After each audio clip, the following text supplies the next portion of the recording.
Hello,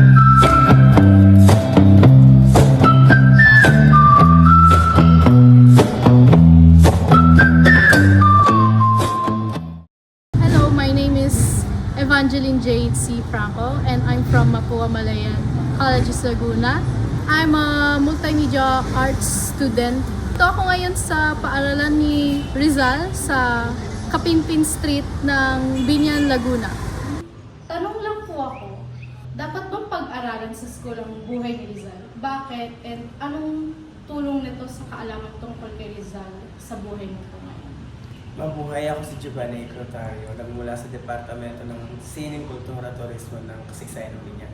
So, kung dapat daw, ang tanong sa akin, kung dapat daw pag-aralan ang buhay ni Rizal, malaking pagbabago ngayon sa Gen Z kung hindi natin pag-aaralan ang buhay ni Rizal, lalong-lalo na ngayon.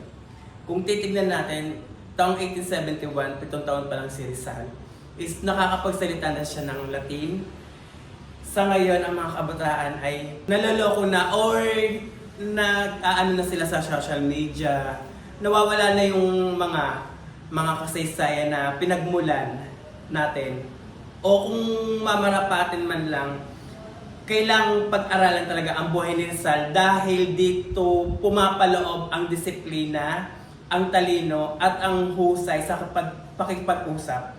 Yung diary, ayan yung mga original dito. Tapos, full renovation na lang kasi dito. Tapos natin na natin ito yung mga pillars.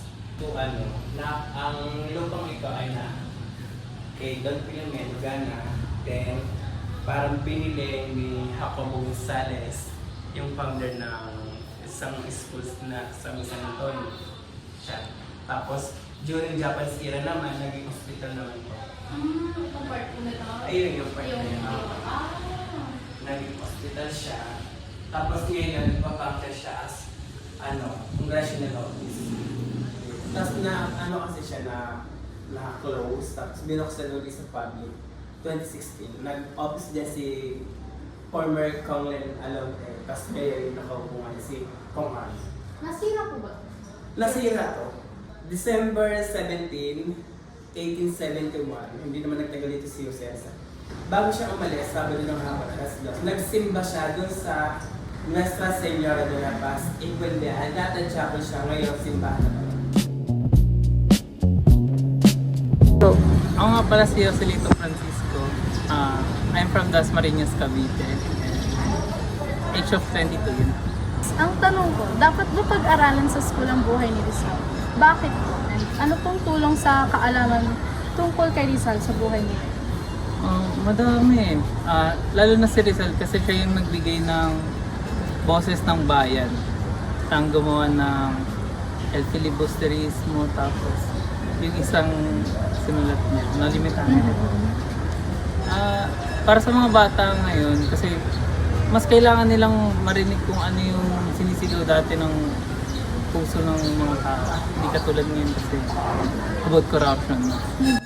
After touring dun sa lugar nung pinag-aralan ni Rizal sa Binyan, I felt more inspired and proud to think that si Rizal yung tumatayong national hero natin.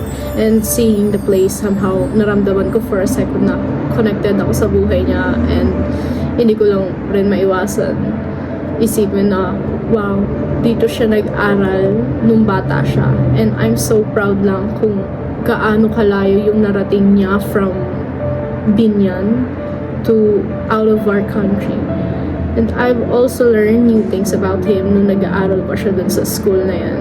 The tour also tell me about how nila inalagaan yung place up until now, and how it was restored and inopen sa public again for students like us na want pang matuto about sa buhay ni Rizal. How can you use the knowledge you gain in the works and life of Rizal in becoming a professional someday? The life of Rizal teaches me na mag-work hard pa sa mga gusto ko talagang gawin sa buhay ko. And mas in-inspire pa ako as an artist since nagsimula rin naman si Rizal sa wala and how niya pinaglaban yung bansa natin through his writing. And I hope rin talaga na magamit ko yung skills ko from my course na mag-share ng mga meaningful messages and kahit papano makakontribute ako positively sa society natin.